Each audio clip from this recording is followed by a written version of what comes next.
In the cold winter of 1536, a child stands alone in the stone halls of Greenwich Palace, clutching a wooden doll, unaware that the world she knew is about to crumble. Elizabeth Tudor, once the beloved daughter of Anne Boleyn, is no longer a princess. Her mother's tragic end leaves her an orphan, surrounded by whispers of betrayal. From the depths of despair, Elizabeth will rise, not just as a woman, but as a queen. Her journey through loneliness, betrayal, and power will define England's fate forever.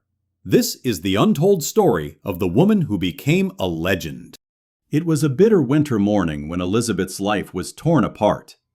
The palace, once alive with music and laughter, stood silent. As a young girl, she watched her world collapse, her mother gone, and her title stripped away. "You must stay inside, my lady," her governess whispered, locking her in a room of stone walls. The rumors of betrayal and execution whispered through the halls. The child who had once dreamed of a golden future now faced a harsh reality. In the shadows of the tower, the weight of her mother's fate pressed heavily upon her young heart. In the years that followed, Elizabeth was shunned by the court. She was no longer the princess, only Lady Elizabeth. The whispers grew louder. Servants who once bowed with reverence now avoided her gaze. Her father's remarriages and the birth of her half-brother Edward pushed her further into obscurity. But Elizabeth, ever the silent observer, did not show weakness. She studied, learned, and grew wise beyond her years. The court may have abandoned her, but her mind became her sanctuary. She swore that one day she would rise from the ashes of her mother's downfall. Elizabeth found solace in knowledge. Her tutors taught her Latin, Greek, and philosophy, tools that would later serve as her shield. Wisdom became her weapon. "A crown of wisdom is one no man can take," her teacher often said. Elizabeth clung to these words, determined to arm herself with the only power she had left. With fiery red hair and sharp eyes, she learned not just from books, but from the treacherous court around her. Through every betrayal, every setback, her resolve grew stronger. Knowledge, she realized, could protect her from the dangers of a world that sought to destroy her. In her late teens, Elizabeth's world shifted once again. The death of her father left England in chaos. Her half-sister Mary ascended the throne, and Elizabeth found herself a threat to the crown. Imprisoned in the Tower, Elizabeth's fate seemed sealed. The echoes of her mother's death haunted her as she sat in that cold, damp cell. "I am not my mother," she whispered, praying for mercy. The cold stone walls seemed to close in around her. But even in the darkest moment, Elizabeth held on to hope. She would survive. She would not be forgotten. Weeks in the tower passed like years, the silence heavy with fear. Elizabeth's only comfort was in the letter she wrote to her sister Mary, begging for her innocence to be understood. "I ask only for your mercy," she wrote, her voice trembling with vulnerability. And then, one day, the door to her cell creaked open.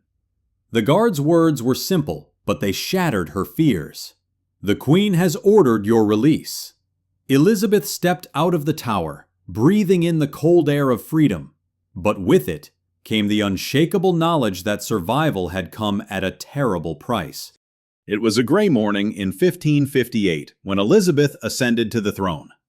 She was no longer the child of betrayal, but a woman forged by loss and hardship.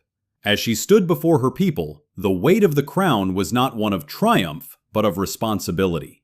"This is the Lord's doing," she said quietly, her eyes turned toward the dark sky. She had survived imprisonment, exile, and the treacherous politics of the court. But now, at the age of 25, Elizabeth was not just the Queen of England. She was the last hope for a divided kingdom. As queen, Elizabeth faced constant pressure to marry, to secure her throne with a powerful ally. But she refused, declaring, "I will have one mistress and no master." The world saw her as the Virgin Queen, untouched by love or scandal. But the truth was more complex. Behind closed doors, she fought with her heart and her mind. Robert Dudley, her closest friend, had captured her affection, but the political ramifications of their love could not be ignored. Elizabeth chose duty over desire, pushing her feelings aside for the sake of the crown she had fought so hard to wear. The political dangers never stopped. The Catholic conspiracies around Mary, Queen of Scots, threatened Elizabeth's reign. Elizabeth struggled with the moral weight of ordering her cousin's execution. Mary, with her beauty and boldness, represented everything Elizabeth was not. But Elizabeth had no choice. After years of plots and attempts on her life, the command was given. Mary would die. Elizabeth wept privately, mourning the loss of a fellow queen, but her grief would not stop the inevitable. In 1587, Mary's life ended at the block, and Elizabeth's hands were stained with blood, though her heart never fully healed. In 1588, England faced its greatest threat, the Spanish Armada. King Philip II of Spain sought to impose Catholic rule once again. The storm clouds of war gathered as the seas roared and soldiers prepared for battle. But Elizabeth, ever the determined monarch, refused to cower. "If my people fight, then I shall fight beside them," she declared. Clad in gleaming armor, she rode among her soldiers, her red hair flowing in the wind. With her words, she inspired them.